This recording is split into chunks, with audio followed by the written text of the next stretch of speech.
So before we can look at measuring density, we need to talk about two kinds of errors that we need to avoid during the measurement process. So the first one is zero error, and this would crop in mostly with a mass balance, but it could also be with your measuring cylinder too. So zero error is when a measuring instrument is not reading zero when it should be. So with a measuring cylinder, that might be because there's been some water or whatever the liquid was from a previous reading. On a mass balance, it might be just because you have zeroed it. A parallax error is going to affect the volume measurement only. It doesn't have an effect on mass. So this is when a change in the user's position will lead to a different reading. So let's dig into that a little bit more. So with the mass balance, first of all, the errors we're trying to avoid are first of all a zero error. So we have to make sure the balance has been zeroed before we put anything on it, but that's fairly standard practice. The other one, you'll notice mass balances come with lids, and the reason you'd have those is if there are any air currents in the room, that could increase the reading due to collisions between the particles and the mass balance. So again, those are kind of two things you have with a mass balance to allow you to eliminate those errors. There's a zero button, so you can re-zero it, and you have a lid to make sure air currents aren't really affecting your results. The measuring cylinder, as I said, we're trying to avoid a parallax error. So you'll notice how if the user changes their position, marked by the position of the eyes, the user would actually record a different volume measurement. So essentially what we have to do is we need to make sure we're at eye level with the meniscus of the liquid. This would be water, which has a very exaggerated meniscus, and that will help us avoid the parallax error as long as we're doing that consistently. Okay, so that's measuring density. Let's move on to look at pressure. So pressure is the force acting on an object divided by the area it acts over. And when we're modeling stuff on a larger scale, sort of at our human sort of level, we typically talk about pressure instead of force in reality, because pressure is much more useful. So it's force divided by area. So pressure would be measured in newtons per meter squared, but that's often given the unit of pascals, named after the French physicist. So you'll often see that just written as PA instead of newtons per meter squared. But so the force has to be measured in newtons, and the area has to be measured in meters squared. You do occasionally see pressure measured in newtons per centimeter squared or newtons per millimeter squared, but typically it's newtons per meter squared. Okay, so a specific type of pressure that we're going to look at is called fluid weight pressure. So this is a pressure exerted due to the weight of a fluid being either a liquid or a gas, that is sitting on top of something. And we can calculate the amount of pressure using this equation here. So we've got P, that's the pressure measured in pascals or newtons per meter squared. We've got the density, which in this case has to be measured in kilograms per meter cubed. So we might need to make a conversion for this one. We have G, which is gravitational field strength. On Earth, it's 10. And then H is the depth below the fluid's surface. So this calculates the pressure at a given depth underneath the fluid surface, whether the fluid is a gas or a liquid. So let's actually have a look at where that equation comes from. So what we've got here is some kind of fluid. I haven't said what it is because it doesn't matter. And we're going to look at the pressure at the bottom of the fluid that we've got here. So the first thing we're going to do is calculate the weight of the fluid. So the weight is going to be mass times the gravitational field strength. And we're dealing with a liquid, so we don't really talk about mass of liquids very much. We won't talk about the volume. So we're going to be using the density equation to allow us to relate the two. So what this means is mass is the density times by the volume. So that means the weight is the density times by the volume times by the gravitational field strength. Now I'm going to modify that slightly to density times by the cross-sectional area times height times by gravitational field strength, and you'll see why in a second. So pressure, that's a lowercase p, is force divided by area. In this case, the force exerted by the weight of the fluid.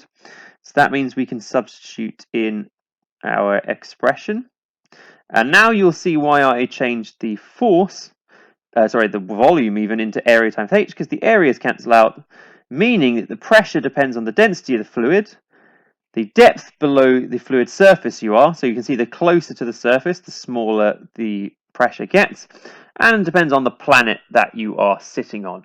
So that's where this equation comes from. It's just using the weight as the force and then calculating the pressure. Okay, so let's see some applications of this particular equation. The first is in a barometer, which typically use mercury. So some key features of a mercury barometer. We have a vacuum at the top, and we'll explain why this is important later on. And then we have a section that is exposed to atmospheric pressure. So you can see that this area here is exposed to atmospheric pressure, because that's what we use a barometer for, to measure atmospheric pressure. So if you allow a mercury barometer time to alter, what happens is it ends up in equilibrium. So let's start with describing the condition that we're in. So on a large scale, we talk about pressures being equilibrium. So on a smaller scale, we might talk about forces being equilibrium. This one we need pressure. So what that means is pressure from the atmosphere, so I'm going to call that P ATM, is going to be equal to the pressure from the mercury. So I'm going to call that PHG. And that's due to essentially the volume of mercury that's above this level here. So essentially what we can do is we can replace that with the density of mercury. This is where it's really annoying that the symbol for density and pressure look really the same. It's essentially a curly P.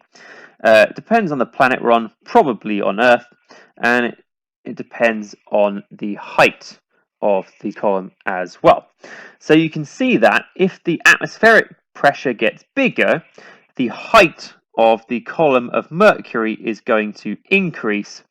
And the reason we need a vacuum at the top is so we don't have to add on an additional term into this, the pressure of the atmosphere inside there as well. So by having a vacuum, we only have two pressures acting, and if it's in equilibrium, the two pressures are equal.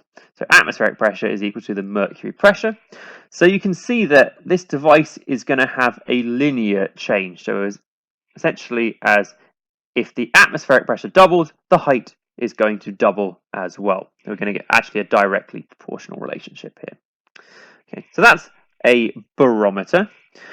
We'll also look at another device. So this is called a manometer. So this works on similar principles, but is set up slightly differently. So it's a much cheaper and simpler to produce.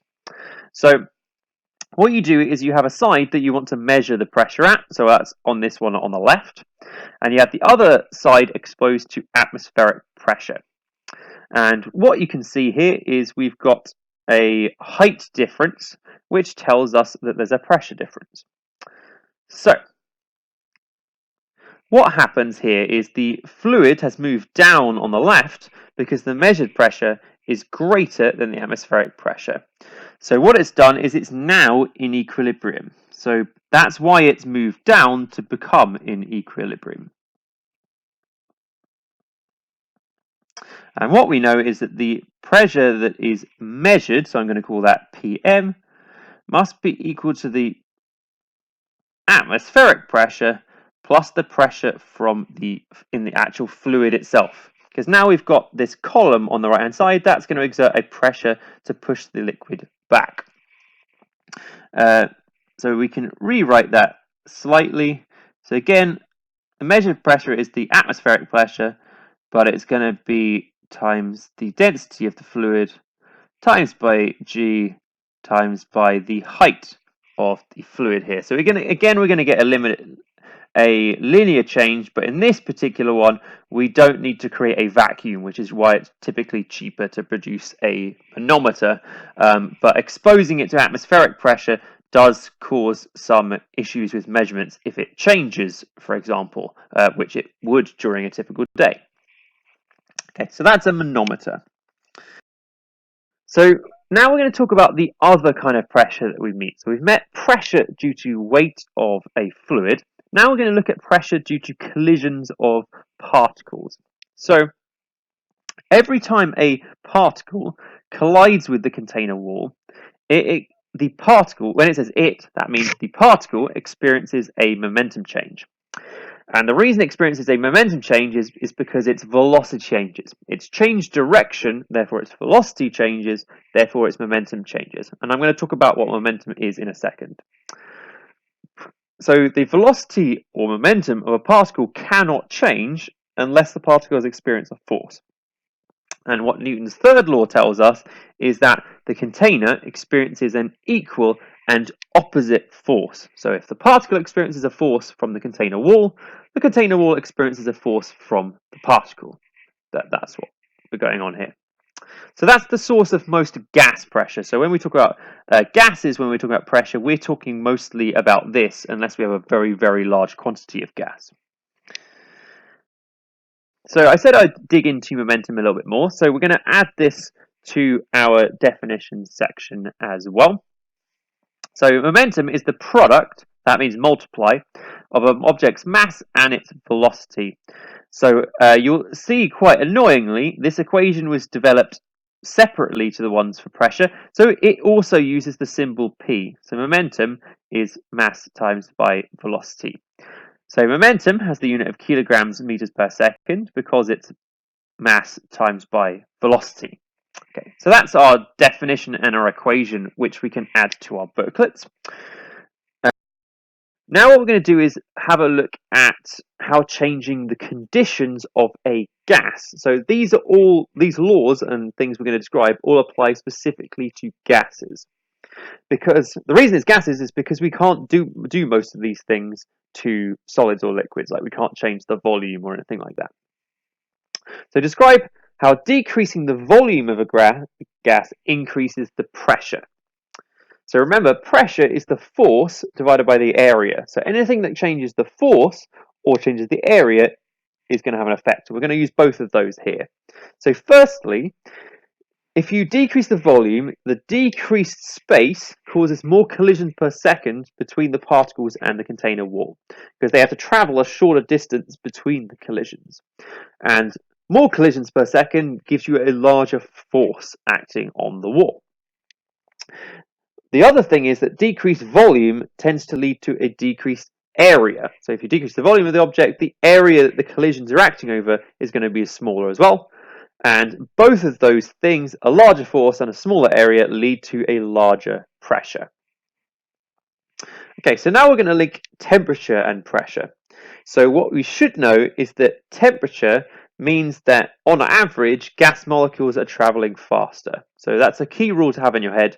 Higher temperature means on average, gas molecules are traveling faster. Does it mean they're all traveling faster? No, not necessarily, but on average they are. So then in each collision, each molecule experiences a larger momentum change because it was traveling faster to start with, it's traveling faster afterwards, so there's a bigger change. And therefore you get a larger force. And a larger force gives you larger pressure. The last thing we might want to change is the number of molecules and pressure. So if you have more molecules, you're going to have more collisions per second between the particles and the container wall, and that's going to give you a larger force. So it's similar to volume and pressure here. Okay, so that's the ways we can change the pressure of a gas. Once we have seen those basic laws, we're actually going to want to be more specific and develop relationships between these things. And the two types of relationships we get are directly proportional. So direct proportional means that when you have a graph and you draw a line of best fit, the ratio of all of the coordinates of the points on the line is a constant. What does that mean? Well, if you pick a point on your line of best fit and do the y divided by x, that's going to give you a number. And if you do that for any point on the line, it should give you the same number. So y over x, same number for all the points on the line. Inversely proportional is the exact opposite. So we're still using points on a line, but instead what we're doing is the product of all the points on the line gives a constant value instead of the ratio. So we're going to multiply them instead of divide them, essentially. So in terms of where these relationships crop up, so pressure and temperature are directly proportional as long as we're measuring in Kelvin. And pressure and number of molecules of gas are also directly proportional, whereas pressure and volume are inversely proportional. So let's actually develop a mathematical model for each of these. So directly proportional, we just got some general stuff, y and x. So the graph should look like this. So what it means is if we pick a point, let's call that x1, y1. So I'm essentially reading off the coordinates. Let's pick off another point, x2, y2. So I said it for direct proportional, it's the ratio of the points. So what that means is that y1 divided by x1 is equal to a number, and y2 divided by x2 should be equal to that number as well. So essentially what that's going to do is give us this, and we could get a y3 and an x3. Essentially they'd be the same. So the general way we describe this is y over x is equal to a constant. And I don't know why, but in mathematics we tend to use there's a k for a constant instead of c. It's just convention, but it wouldn't matter. It doesn't really matter too much. Inversely proportional, we can do the same thing. So again, we're going to read some coordinates off the graph. And let's go x2, y2. So this one I said the product of them is a constant. So what you'd find is x1, y1 is equal to x2, y2. And so the way we express that is x, y is a constant. So that's the two mathematical ways of describing these two relationships. Okay, so this leads us to Boyle's law, which allows us to relate the pressure and volume of a gas. So let's add this to our definition section. So Boyle's law states that at constant temperature and number of molecules, so we've kept temperature and number of molecules the same, pressure and volume are inversely proportional. So what does that actually mean? Well, we can then express this mathematically, either as pressure times volume as a constant, or P1 V1 is equal to P2 V2. So the pressure and volume before we've made some change to the gas would be equal to the pressure times volume after the change, as long as we've kept temperature and number of molecules the same. And the nice thing about this relationship is it doesn't actually matter what units you measure pressure and volume in, as long as they're the same on either side of the expression. So if pressure was in newtons per centimetre on both sides, this model works equally well as if it was in newtons per metre squared, which is nice.